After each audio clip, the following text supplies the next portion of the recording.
കോഴിക്കോട് ചേളന്നൂരിൽ കാണാതായ യുവാവ് മുങ്ങിമരിച്ച നിലയിൽ കാക്കൂർ സ്വദേശി അജയ് ആണ് മരിച്ചത്. ഇന്നലെ മുതൽ യുവാവിനെ കാണാനില്ലായിരുന്നു. ആത്മഹത്യ എന്നാണ് സംശയം.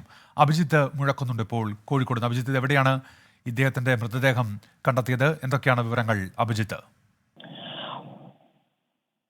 ഉന്മേഷ്, കാക്കൂർ സ്വദേശിയായ അജയ്യെ ഇന്നലെ രാത്രി മുതലാണ് കാണാതായത്. തുടർന്ന് നരിക്കുനി അഗ്നിരക്ഷാ സേനയുടെ നേതൃത്വത്തിൽ ഒരു പരിശോധന നടത്തിയിരുന്നു.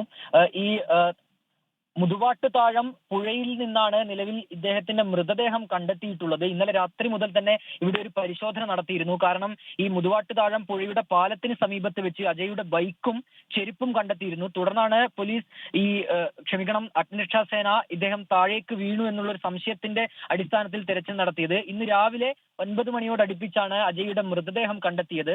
ബൈക്കും ചെരുപ്പും സമീപത്ത് തന്നെ കണ്ടെത്തിയതിനാൽ ആത്മഹത്യ എന്നൊരു സംശയം കൂടി നിലവിൽ പോലീസിനും ഫയർഫോഴ്സിനുമുണ്ട്. ശരി അഭിജിത്ത് മുഴക്കുന്നാണ് വിവരങ്ങൾ നൽകിയത്.